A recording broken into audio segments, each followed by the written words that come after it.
서울의 저녁은 늘 빠르게 흘러간다.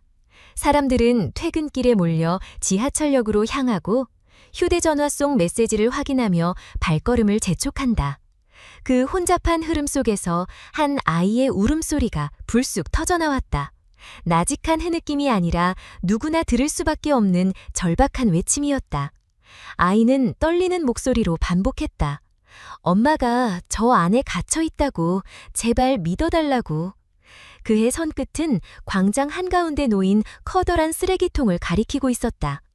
주변을 지나던 사람들은 고개를 돌리며 잠시 발걸음을 멈추었지만 곧 시선을 피했다. 어떤 이는 입꼬리를 비웃듯 올렸고 어떤 이는 안쓰럽다는 듯 속삭였다. 하지만 그 누구도 다가가지 않았다. 그 아이가 손가락으로 가리키는 곳은 누구나 더럽고 지저분하다고 생각하는 공간이었다. 게다가 요즘 같은 세상에 아이가 상상으로 꾸며내는 이야기가 아닌가 싶어 사람들은 곧 무심하게 제기를 갔다. 그때 회색 정장을 입은 중년의 남자가 그 자리에서 발걸음을 멈췄다. 그의 이름은 준호였다. 40을 갓 넘긴 그는 국내 굴지의 중견기업을 이끌며 냉정함으로 이름난 인물이었다. 언론에 드러나는 모습은 언제나 차갑고 완벽했다. 오늘도 그는 중요한 투자자 미팅을 위해 강남의 고급 카페로 향하던 길이었다. 일정표는 빽빽했고 머릿속은 오직 계약과 이익으로만 채워져 있었다. 그러나 그 순간 들려온 아이의 외침은 이상하게도 그의 마음을 건드렸다. 쓰레기통이라니 말도 안 되는 소리 같았다. 주변 사람들 모두 아이를 외면하는데 괜히 자신만 멈춰섰다는 사실이 불편하게 다가왔다. 하지만 동시에 아이의 목소리에는 단순한 고집이나 장난으로 설명되지 않는 절실함이 배어 있었다. 준호는 잠시 시선을 돌려 아이를 바라보았다. 초등학교에 들어갔을까 말까 한 나이, 옷은 군데군데해지고 때가 묻어 있었다.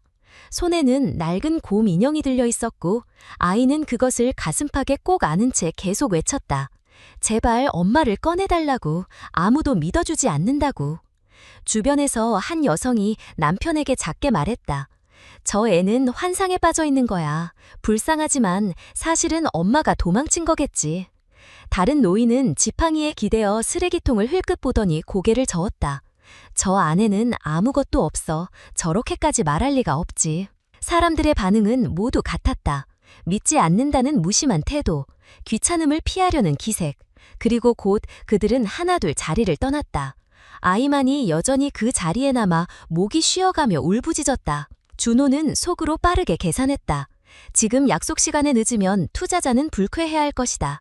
자신은 이미 냉정하고 효율적인 사람으로 알려져 있고 이런 하찮은 일에 휘말리는 것은 불필요했다. 게다가 경찰을 부른다고 해도 그들이 대수롭지 않게 넘길 가능성이 높았다. 그는 그냥 지나쳐도 아무도 뭐라 하지 않을 터였다. 하지만 발걸음을 옮기려는 순간 아이가 달려와 그의 옷자락을 붙잡았다. 갑작스러운 접촉에 그는 순간적으로 움찔했지만 곧 차갑게 떼어내려 했다. 아이의 눈은 눈물로 가득 차 있었고 입술은 터질 듯 파르르 떨리고 있었다. 제발 믿어주세요. 엄마가 안에 있어요. 아이의 애원은 더 이상 소음이 아니라 칼날처럼 가슴을 찔렀다. 그럼에도 준호는 곧 마음을 다잡았다. 이성적으로 생각하면 이건 단순한 아이의 망상일 뿐이었다. 쓰레기통 안에 사람이 들어있다는 것은 상식적으로 불가능했다. 그는 무심한 목소리로 아이에게 다른 가족을 찾아가라고 하며 몸을 돌렸다. 카페 문을 열고 들어가면서도 아이의 울음소리는 귓가에 남았다. 사람들은 아이를 가리키며 비웃었고 어떤 이는 스마트폰을 꺼내 촬영하기도 했다. 세상은 그저 한 아이의 절규를 흥밋거리로 소비하고 있었다. 카페 안에서 따뜻한 조명이 비쳤고 고급 원두 향기가 흘러나왔지만 준호의 손은 커피잔을 쉽게 들지 못했다. 아이의 눈빛이 계속 떠올랐다. 단순한 떼쓰기나 장난이 아니었다. 희망이 끊어지기 직전의 필사적인 호소였다. 그는 스스로에게 말했다. 분명 환상이겠지. 어쩌면 엄마가 아이를 버리고 떠났을지도 모른다. 하지만 그러면서도 마음속 어딘가에서 계속 의문이 피어올랐다. 만약 정말이라면, 만약 그 아이 말이 사실이라면 자신은 무엇을 외면한 것일까? 밖은 여전히 분주했다. 아무도 멈추지 않았고 아무도 의심하지 않았다. 아이는 점점 목소리를 잃어가고 있었지만 여전히 그 자리를 떠나지 않았다. 준호의 머릿속은 점점 더 무겁게 짓눌렸다. 비즈니스 세계에서 수많은 거래와 배신을 겪어왔지만 한 아이의 눈물이 이렇게까지 자신을 흔들리게 할 줄은 몰랐다. 그날 밤 준호는 강남의 아파트로 돌아왔다. 넓고 고급스러운 공간에 혼자 앉아 서류를 훑으며 시간을 보내려 했지만 집중이 되지 않았다. 유년 시절 기억이 불쑥 올라왔다. 어린 시절 마을에서 외롭고 가난하게 자라던 자신이 도움을 청했을 때 아무도 믿어주지 않았던 순간들이. 그는 가만히 두 눈을 감았다. 머릿속에 떠오른 것은 오늘 광장에 본 아이의 눈빛이었다. 그것은 어린 시절 자신의 눈빛과 겹쳐졌다. 누구도 믿어주지 않았고 누구도 손을 내밀어주지 않았던 그 시절.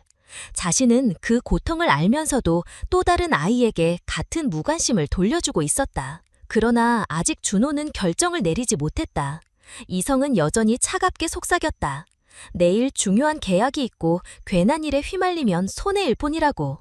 하지만 감정은 쉽게 가라앉지 않았다. 엄마가 안에 있어요. 그 말이 되풀이되어 귓가에 때렸다. 그 밤은 길고 무거웠다. 서울의 불빛은 여전히 화려했지만 준호의 내면은 묘한 불안과 죄책감으로 가득 차 있었다. 준호는 카페 안에 앉아 있었지만 눈앞의 풍경이 조금도 들어오지 않았다. 따뜻한 커피가 식어가고 있었고 투자자와의 대화도 제대로 준비되지 않았다. 머릿속은 오직 아이의 목소리로 가득했다. 엄마가 안에 있어요. 그 울부짖음은 귀에서 떨어지지 않았다. 자신이 등을 돌렸을 때 아이의 눈빛은 이미 절망으로 물들어 있었다. 그 눈빛이 마음속 깊은 곳을 건드렸다. 밤이 되어 집으로 돌아왔을 때도 상황은 같았다. 아파트 안은 넓고 고요했지만 그는 전혀 평온할 수 없었다. 술잔을 들어보았으나 목을 타고 내려가는 술도 아무런 위로가 되지 않았다. 책상에 앉아 서류를 펼쳐도 글자는 흐릿하게만 보였다. 결국 눈을 감으면 아이의 얼굴이 떠올랐다. 눈물이 흐른 뺨, 터져나오던 절규, 그리고 붙잡았던 작은 손. 준호는 자신이 왜 이렇게 흔들리는지 이해할 수 없었다. 그는 늘 냉정하고 단호한 결정을 내려왔고 그 덕분에 성공할 수 있었다. 하지만 이번에는 달랐다. 아이의 말은 상식적으로 불가능했다. 쓰레기통 안에 사람이 갇혀 있을 수는 없었다. 그렇지만 그의 마음은 쉽게 가라앉지 않았다. 밤이 깊어가자 불안은 더 짙어졌다. 그는 꿈속에서도 아이를 보았다.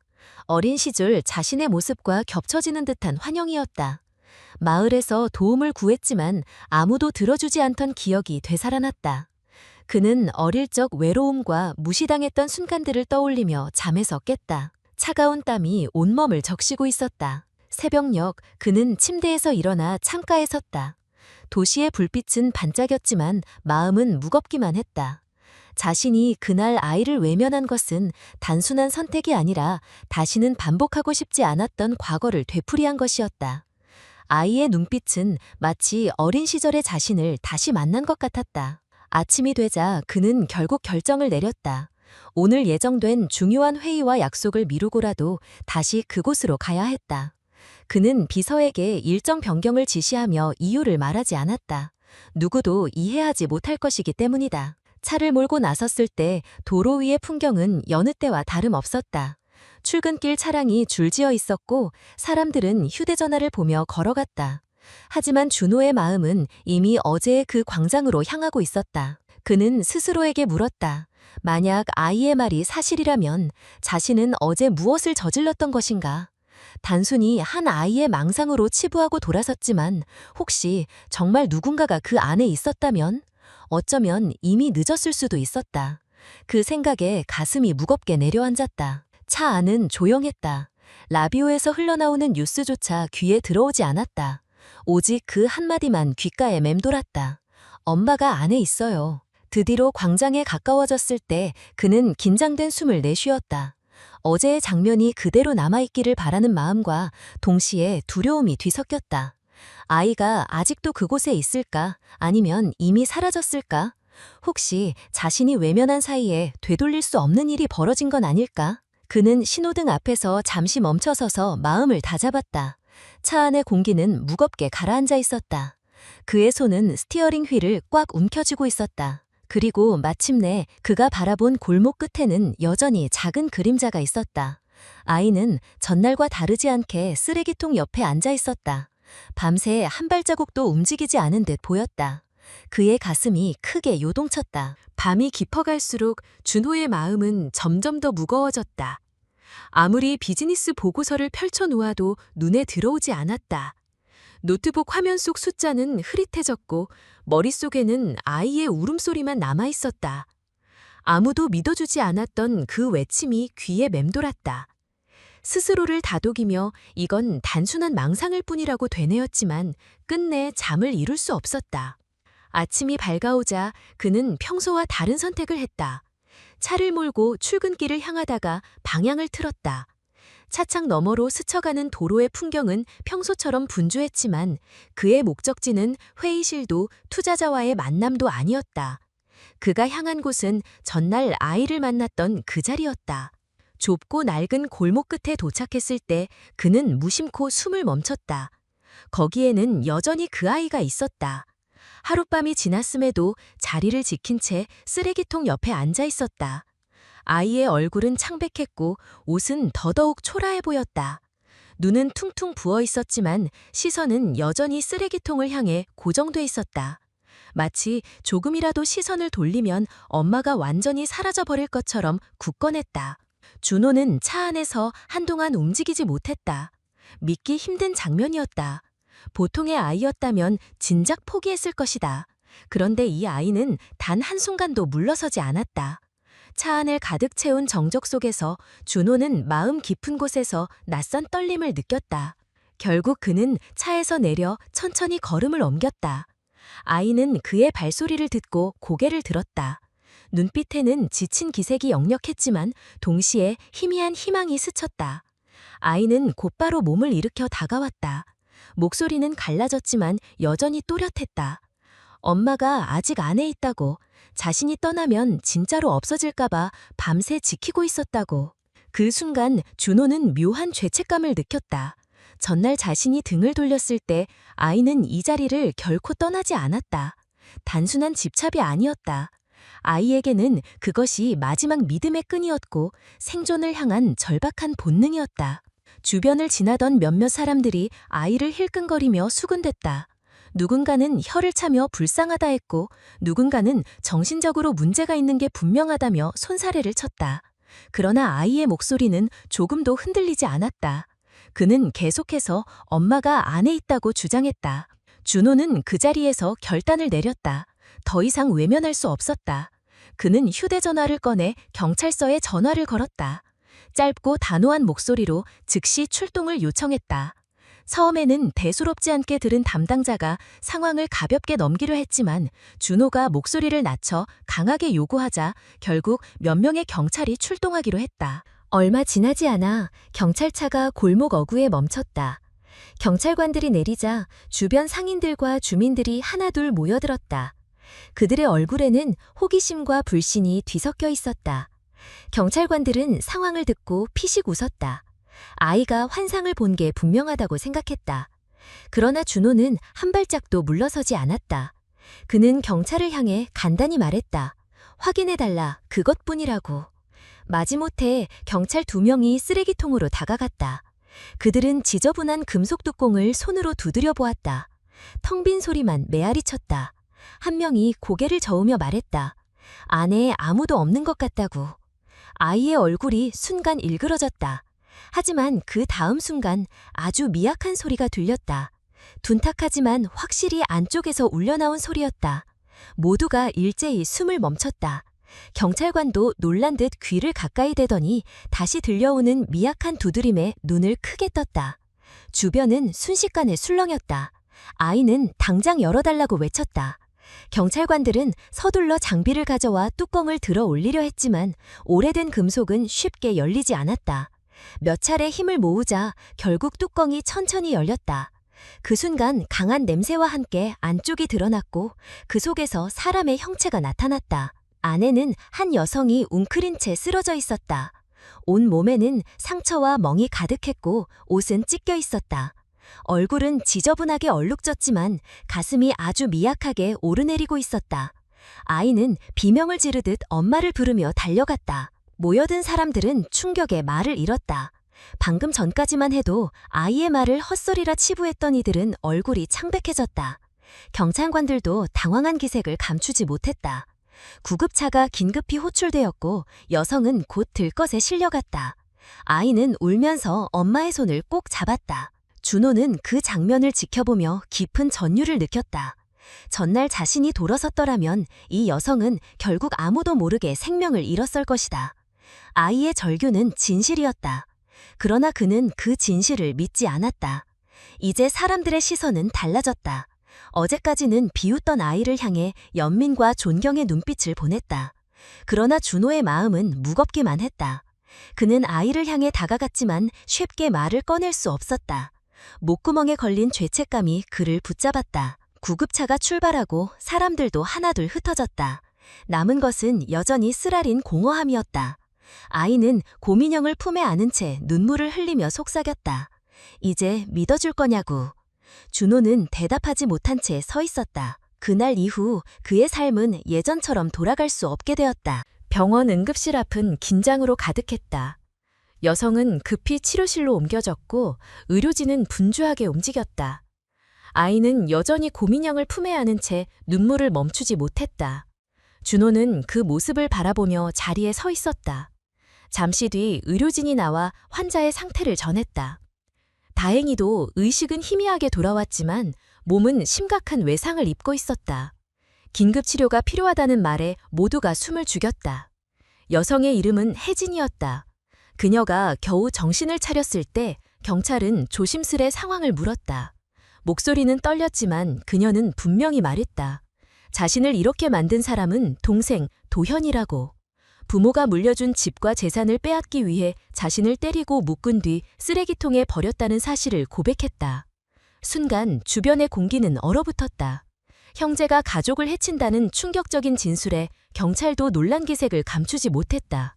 하지만 그 자리에서 곧 회의적인 반응이 터져나왔다. 어떤 이는 믿기 힘들다고 중얼거렸고 경찰들 사이에서도 고개를 갸웃거리는 표정이 드러났다. 이내 도현의 모습이 텔레비전 화면에 등장했다. 그는 단정한 옷차림으로 언론 인터뷰에 응했다. 기자들의 질문에 그는 차분하고도 슬픈 표정을 지었다. 누나는 오래전부터 정신적으로 불안정했다고, 환청을 듣거나 존재하지 않는 위협을 이야기하곤 했다고 설명했다. 그는 자신이 최선을 다해 돌봐왔지만 누나는 점점 더 위험해졌고 아이까지 위태로워졌다고 주장했다. 방송은 곧 여론을 흔들었다. 화면 속 도현은 억울해 보였고 사회자는 그를 이해한다는 듯 고개를 끄덕였다. 스튜디오에 함께 나온 의사는 기록을 근거로 혜진이 망상형 정신질환을 앓고 있을 가능성을 제기했다. 그렇게 방송은 혜진의 진술보다 도현의 말을 더 신뢰하는 쪽으로 흘러갔다. 병실에서 이 모든 보도를 지켜본 준호는 깊은 무력감을 느꼈다. 눈앞에서 분명히 상처 입은 여성을 봤고 아이가 울며 어머니를 외치는 장면을 직접 경험했다. 하지만 언론과 사회는 빠르게 도현의 이야기에 설득되어 가고 있었다.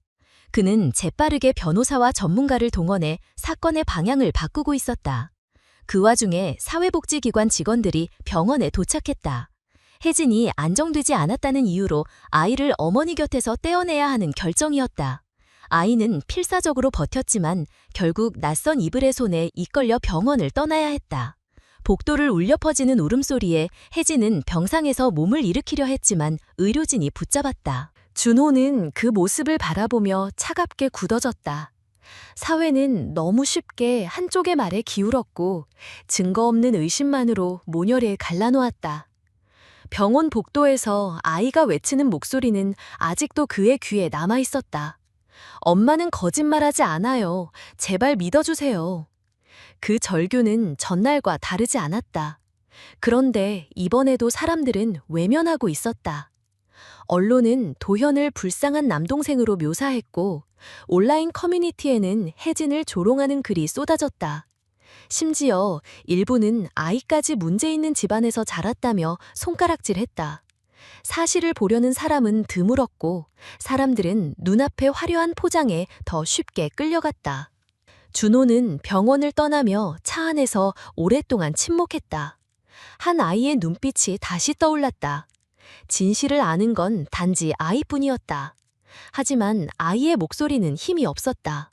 어른들의 언어와 서류와 방송 앞에서 아이의 외침은 너무나 작았다. 그는 문득 스스로에게 물었다. 어째서 자신은 여기까지 끌려왔는가? 처음에는 단순한 호기심이었다. 하지만 지금 그는 사건의 한가운데 서 있었다.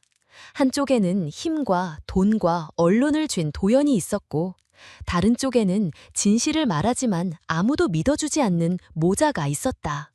그리고 자신은 두 세계 사이에 서 있었다. 밤이 다시 찾아왔을 때 서울의 불빛은 여전히 화려했지만 준호의 내면은 복잡했다. 그는 창밖을 바라비며 오래전 기억을 떠올렸다. 어린 시절 자신도 진실을 말했지는 어른들이 믿어주지 않았던 경험이 있었다. 그때의 상처가 지금까지 남아 있었다. 그래서일까 이번에는 외면하지 못하고 있었다. 혜진은 병원 침대 위에서 점점 눈을 감았다. 치료는 이어지고 있었지만 마음은 더 깊은 상처를 입고 있었다. 아이와 떨어졌다는 사실이 그녀를 무너뜨리고 있었다. 그녀의 눈에는 오직 아들의 얼굴만이 남아 있었다. 그 아이가 자신을 끝까지 믿고 있다는 사실이 그녀의 마지막 힘이었다. 한편 시설로 보내진 아이는 낯선 공간에서 불안에 떨었다. 고민형을 꼭 껴안고 있었지만 마음속 허전함은 채워지지 않았다. 아무리 울어도 엄마는 오지 않았다. 그 작은 몸은 절망으로 가득 차 있었다. 그리고 준호는 다시 책상 앞에 앉아 있었다. 손에는 펜이 있었지만 아무 서류에도 사인을 할 수 없었다. 머릿속에는 계속 같은 말이 맴돌았다. 엄마는 안에 있어요. 그 목소리가 여전히 살아있었다. 이번에도 외면한다면 그는 평생을 후회할 것 같았다. 준호는 더 이상 방관자가 될 수 없었다. 언론과 여론이 빠르게 도현의 편으로 기울어가는 것을 보며 그는 결심을 굳혔다. 돈과 관력을 가진 사람이 모든 것을 조종하는 현실 속에서 단순한 연민만으로는 아무것도 바꿀 수 없다는 사실을 알았다. 그는 즉시 자신의 변호사인 박 변호사에게 전화를 걸었다. 필요한 것은 감정이 아니라 증거였다. 박 변호사는 차분히 대답했다. 모든 문서를 다시 확인하고 제출된 서류의 허점을 찾아보겠다고 했다. 특히 도현이 제시한 위임장과 의학 기록, 그리고 방송에 나와 혜진의 정신질환을 언급한 의사의 배경을 철저히 조사해야 한다고 말했다. 준호는 단호하게 말했다. 비용은 문제가 되지 않는다. 무슨 수를 떠서라도 진실을 밝혀야 한다고.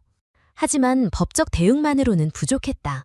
준호는 별도로 사설 탐정에게 연락을 취했다. 이름은 강우였다.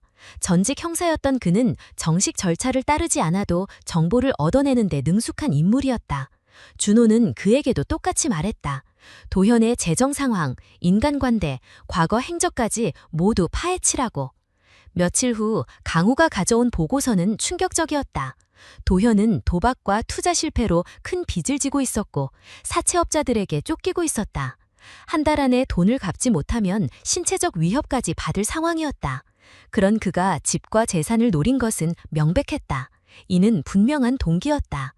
한편 박 변호사는 병원 기록을 뒤지며 의사와 도현 사이의 연관성을 밝혀냈다. 방송에서 혜진을 정신질환 환자로 몰아간 의사는 과거 도현이 투자한 병원의 이사직을 맡았던 사람이었다. 비록 병원은 부도로 사라졌지만 두 사람은 서로 이해관계로 얽혀 있었다. 그 사실은 기록과 증언으로 확인되었다. 그러나 문제는 증거를 확보해도 여론에 뒤집는 것이 쉽지 않다는 점이었다.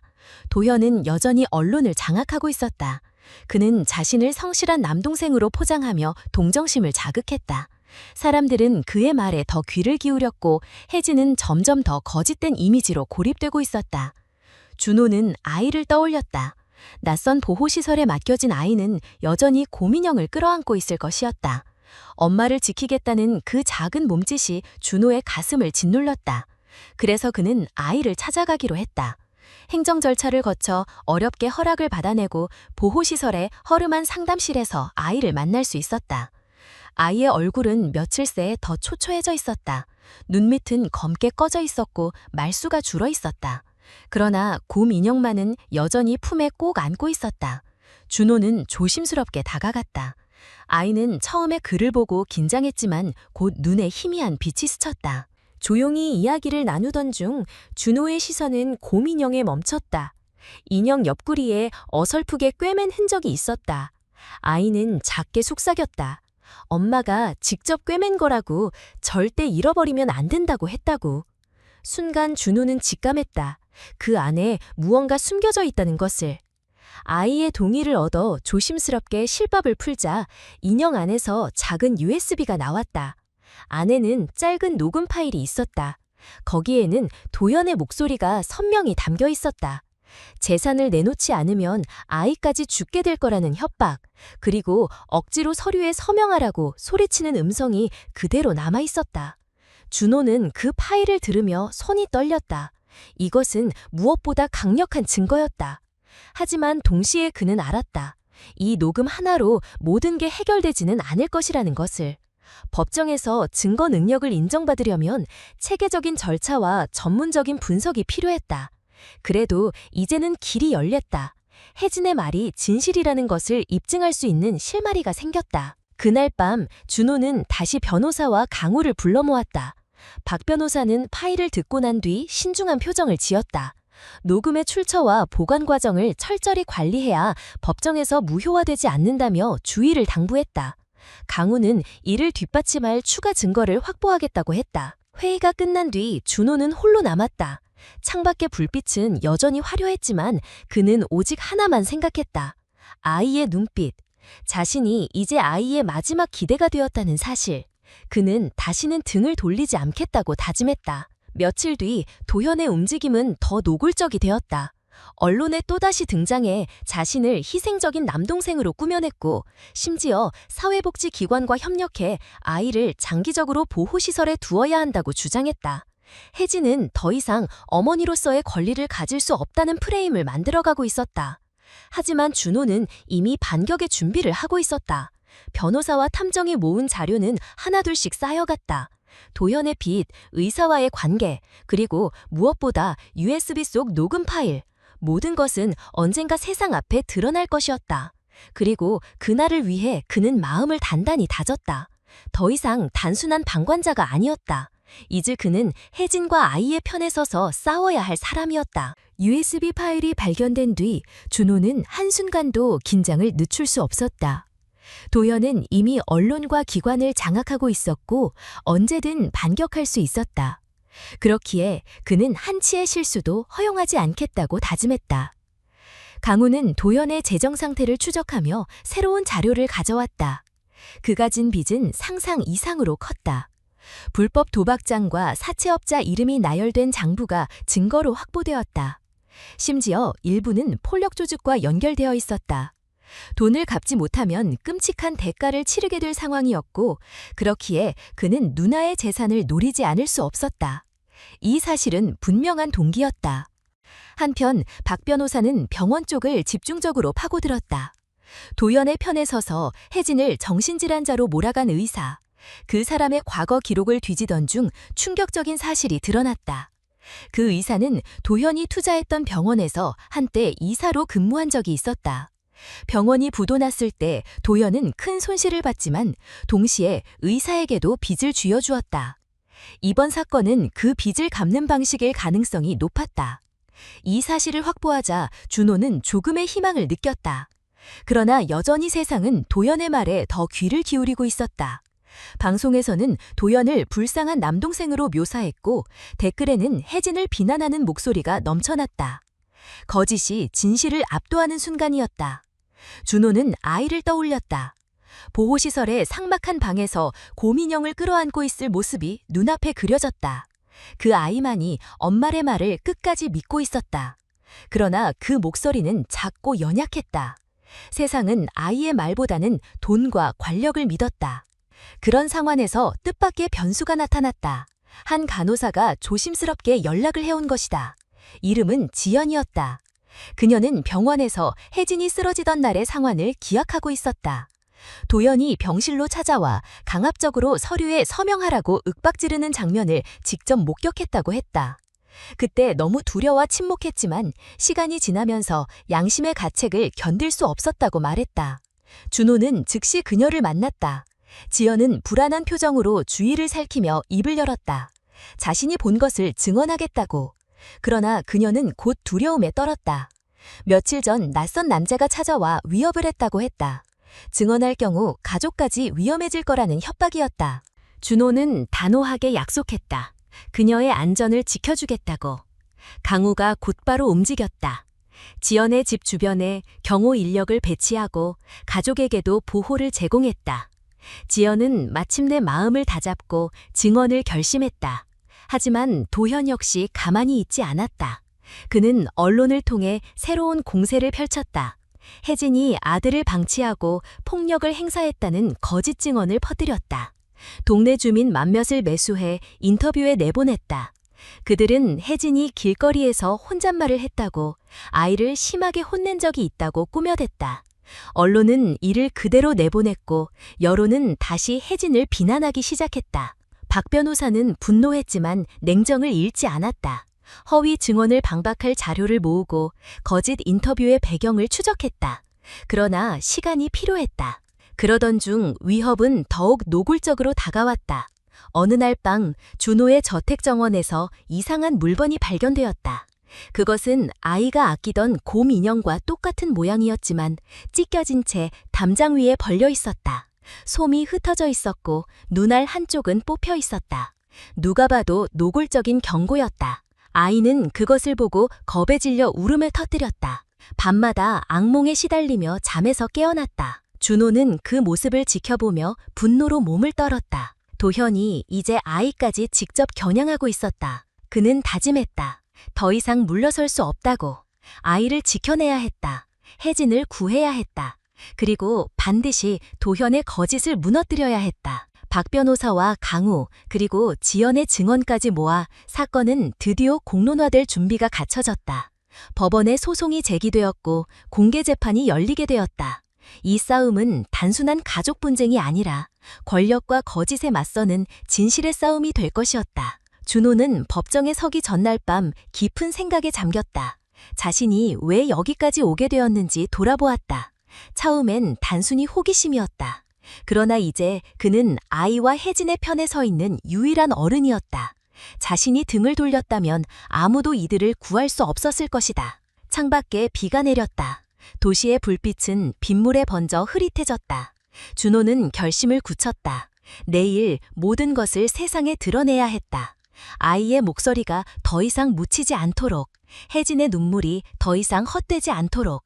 재판 당일 법원 앞은 이른 아침부터 사람들로 가득했다. 언론사 기자들은 삼각대를 설치하고 생중계를 준비했다. 도현은 깔끔한 정장을 입고 변호사와 함께 법정에 들어섰다. 그는 마치 피해자이자 성실한 동생인 듯한 표정을 지었다. 반대편에는 혜진이 있었다. 얼굴은 여전히 창백했지만 눈빛만은 단단했다. 그녀 옆에는 준호와 박 변호사가 자리 잡았다. 재판이 시작되자 도현 측 변호사인 유명 인권 전문 변호사가 먼저 발언했다. 그는 혜진의 정신 상태가 불안정하다는 의료 기록을 제시하며 이번 사건이 범죄가 아니라 불행한 가정사라고 주장했다. 서류와 위임장 그리고 동네 주민들의 진술서가 차례대로 제출되었다. 방청석에 앉은 사람들 중 일부는 고개를 끄덕였다. 이어 박 변호사가 일어나 반박했다. 그는 조용히 간호사 지연을 증인석으로 불렀다. 지연은 망설였지만 차분히 당시 상황을 증언했다. 도현이 병실에 들어와 강압적으로 서명을 강요했고 혜진이 두려움에 떨며 거부하는 장면을 직접 보았다고 말했다. 순간 법정이 술렁였다. 그러나 도현 측은 즉시 반박했다. 지연이 착각했거나 거짓말을 하고 있다고 몰아세웠다. 그때 박 변호사가 작은 봉투를 꺼냈다. 증거물로 USB를 제출하겠다고 했다. 판사의 허락을 받아 법정 스피커에 파일이 재생되었다. 잡음이 지나간 뒤 도현의 음성이 분명하게 흘러나왔다. 서류에 당장 서명하지 않으면 너와 아이 모두 버려질 거라는 협박, 그리고 재산을 내놓으라는 거친 말들이 그대로 담겨 있었다. 방청석에서 탄식과 분노가 터져나왔다. 도현의 얼굴은 순식간에 굳어졌다. 그러나 그의 변호사는 곧 목소리를 높였다. 녹음은 조작된 것일 수 있고 누나가 의도적으로 자신을 함정에 빠뜨리려 했다고 주장했다. 법정 분위기는 혼란스러워졌다. 바로 그때 준호가 자리에서 일어나 증언을 요청했다. 그는 아이와 함께 있었던 날의 상황을 설명했다. 광장에서 아이가 절규했지만 아무도 믿지 않았고 자신조차 외면했었다고 고백했다. 그러나 다음 날 다시 찾아갔을 때 아이가 밤새 자리를 지키고 있었고 결국 혜진이 쓰레기통에서 발견된 과정을 있는 그대로 증언했다. 그의 목소리는 흔들리지 않았다. 법정은 다시 긴장에 휩싸였다.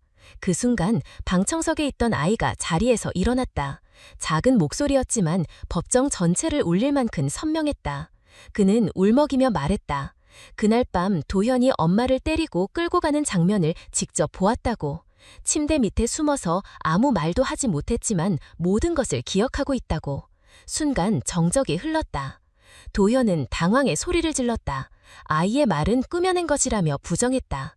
그러나 아이의 눈물 어린 목소리는 거짓일 수 없었다. 방청석 사람들은 하나둘 고개를 떨구거나 분노의 시선을 도현에게 보냈다. 판사의 표정도 굳어졌다. 이어서 강우가 조사한 자료가 제출되었다. 도현이 진 빚과 불법 도박 기록, 사채업자와의 거래 내역이 명확히 드러났다. 돈을 마련하기 위해 누나의 재산을 노렸다는 동기가 설득력 있게 제시되었다. 박 변호사는 조용히 결론을 맺었다. 이것은 불행한 가정사가 아니라 치밀하게 계획된 범죄라고. 도현은 더 이상 침착함을 유지할 수 없었다. 얼굴은 창백해졌고 손은 떨렸다. 그러나 여전히 억울하다고 외쳤다. 누나는 정신 이상이고 아이는 거짓말을 배웠다고. 하지만 아무도 그의 말을 믿지 않았다. 증거와 증언, 그리고 무엇보다 아이의 눈빛이 모든 것을 말해주고 있었다. 순간 판사는 추가 심리를 거쳐 도현에 대한 구속수사를 명령했다. 방청석에서는 박수가 터져나왔고 어떤 이들은 눈물을 훔쳤다. 혜진은 눈을 감고 깊게 숨을 내쉬었다. 아이는 그 곁으로 달려가 엄마의 손을 꼭 잡았다.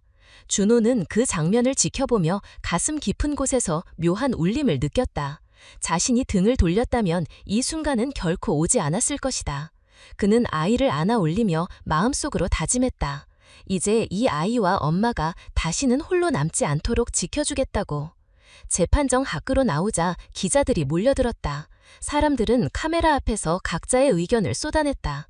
이제 여론은 완전히 뒤집혔다. 진실은 드디어 드러났고 거짓은 무너졌다. 도현은 포승줄에 묶여 끌려나갔다. 그의 눈빛에는 분노와 공포가 뒤섞여 있었지만 더 이상 아무도 그의 말을 믿지 않았다. 그날 법원 앞은 긴 환호와 눈물로 가득했다. 사람들은 다시는 아이의 목소리를 무시해서는 안 된다고 말했다. 혜진은 여전히 치료가 필요했지만 적어도 이제는 어머니로서의 자격을 되찾을 수 있었다. 아이는 엄마 곁에 안겨 다시 웃음을 되찾았다. 준호는 조용히 두 사람을 바라보았다. 이 싸움은 끝나지 않았다. 하지만 가장 중요한 승리는 이미 이루어졌다. 진실이 세상 앞에 드러났다는 것, 그것만으로도 모든 노력이 헛되지 않았다. 한 달이 흘렀다. 재판에서 도현이 법정 구속된 뒤 사회의 분위기는 완전히 달라졌다. 한때 언론과 대중이 혜진을 비난했던 흔적은 사라지고 이제는 그녀가 억울한 피해자였다는 사실이 모두에게 인정되었다. 법원은 도현에게 징역 20년을 선고했고 그의 이름은 더 이상 동정과 존경이 아닌 배신과 탐욕의 상징으로 기록되었다.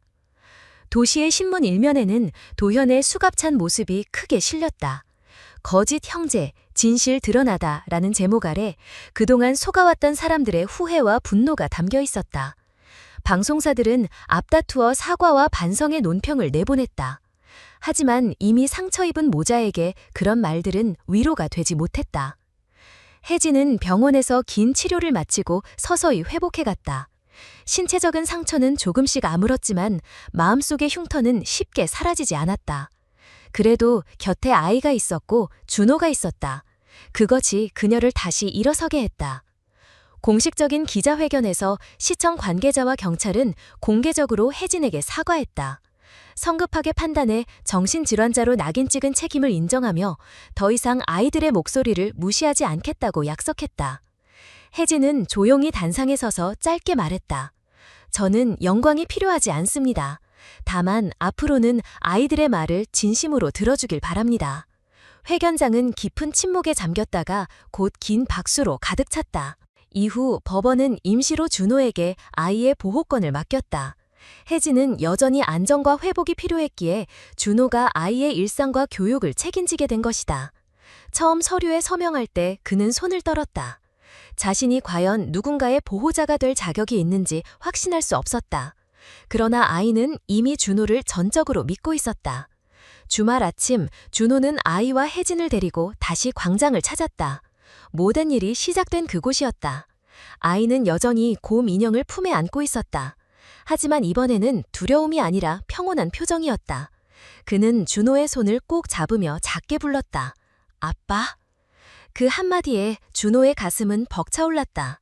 자신이 오랫동안 쫓아왔던 부와 권력은 순간 사라졌다. 남은 것은 아이의 신뢰와 가족이라는 이름이었다. 혜진은 눈물을 흘리며 고개를 끄덕였다. 세 사람은 그렇게 광장 한가운데 서 있었다. 사람들은 그들을 향해 따뜻한 시선을 보냈다. 시간이 지나며 도시의 일상은 다시 분주해졌다. 그러나 이번 사건은 사람들에게 오래도록 기억되었다. 누구도 더 이상 아이의 목소리를 가볍게 여기지 않았다. 작은 손길 하나, 떨리는 목소리 하나가 생명을 구하고 세상을 바꿀 수 있다는 사실을 모두가 알게 되었기 때문이다. 준호는 그날 이후 삶의 방향을 바꾸었다. 기업의 회장으로서가 아니라 한 사람의 어른으로서 아이들과 약자의 목소리에 귀 기울이는 일을 시작했다. 그는 여러 아동단체를 후원했고 아이들의 권리를 지키는 운동에 앞장섰다. 혜진과 아이는 그의 곁에서 새로운 가족으로 자리 잡았다. 햇살이 따스하게 내리쬐던 어느 날 세 사람은 함께 길을 걸었다. 아이는 웃으며 말했다. 이제는 무섭지 않다고, 엄마도 있고 아빠도 있으니까 괜찮다고. 준호는 조용히 대답했다. 이제 너는 절대 혼자가 아니야. 그리고 그는 마음속으로 되뇌었다. 진정한 부는 돈이나 명예가 아니라 누군가를 지켜내는 책임과 신뢰 속에 있다는 것을. 그날 아이가 광장에서 외쳤던 작은 목소리는 결국 그의 삶을 바꾸었고 도시 전체를 바꾸었다. 사람들은 그 이야기를 오래도록 전했다. 한 아이의 눈물, 어머니의 용기, 그리고 한 남자의 결심이 만들어낸 기적 같은 진실. 그 끝에서 남은 메시지는 단순했다. 가장 연약한 목소리에 귀 기울이는 순간 세상은 달라질 수 있다는 것. 오늘 함께 이야기를 끝까지 들어주신 모든 분들께 진심으로 감사의 마음을 전합니다.